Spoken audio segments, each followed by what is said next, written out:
తిరుపతి రామచంద్రపురం మండలం రామపురంలో ఉన్న బ్రహ్మర్షి గురూజీ సిద్ధేశ్వర తీర్థ ఆశ్రమాన్ని మారిషస్ ప్రధానమంత్రి నవీన్ చంద్ర రాంగులం వీణా రాంగులం దంపతులు సందర్శించారు. ఈ సందర్భంగా బ్రహ్మర్షి గురువానంద గురూజీ మాట్లాడుతూ ఉన్నత స్థితిలో ఉన్న సింపుల్ గా జీవనం సాగించడం నవీన్ చంద్ర ప్రత్యేకత అని ప్రశంసించారు. నవీన్ చంద్ర రాంగులం చేపట్టిన ప్రజాసేవకు గుర్తింపుగా ఇప్పటికే 4 పర్యాయాలు మారిషస్ ప్రధానమంత్రిగా ఎంపికయ్యారని తెలిపారు. మరింత దీర్ఘకాలం నవీన్ చంద్ర రాంగులం ఉన్నత పదవిలో ఉండగలరని గురూజీ ఆశాభావం వ్యక్తం చేశారు.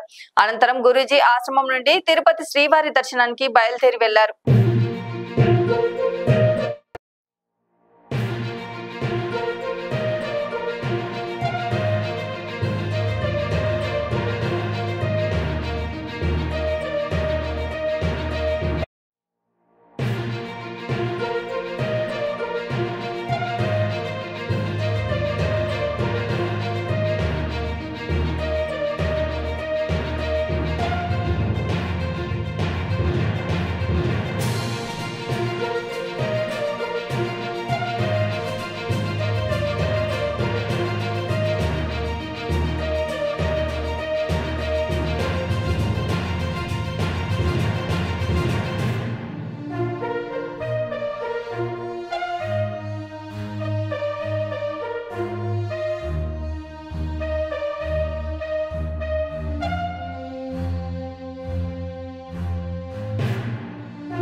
లైక్ చేయండి, షేర్ చేయండి, సబ్స్క్రైబ్ చేయండి. మరిన్ని వీడియోల కోసం బెల్ సింబల్ పై క్లిక్ చేయండి.